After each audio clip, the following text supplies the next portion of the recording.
आता हे जिल्हा परिषद त्याच्यानंतर 1.5 वर्षात होतं, पण जिथे मतदान आम्ही शब्द दिला, जिथे मतदान झालं किंवा नाही झालं बघितलं नाही, पण खरोखर त्या लोकांचे जसे हाल होते, तशी त्यांना त्रास होत होते, म्हणून निलेजीच्या माध्यमातून आपण रस्ते मंजूर नसताना आम्ही रस्ते केले करून दिले.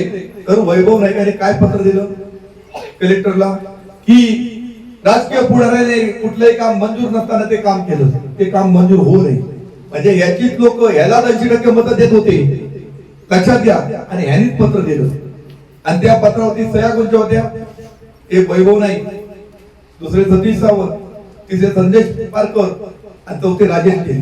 आता चौघातून 3 कोटी सुटली, हे 4 होते, हे 3 गेले. कारण जनहिताची आम्ही कामं केलंय, परमेश्वर आहे. आणि चौथा आता कुठे जायचे समजणार.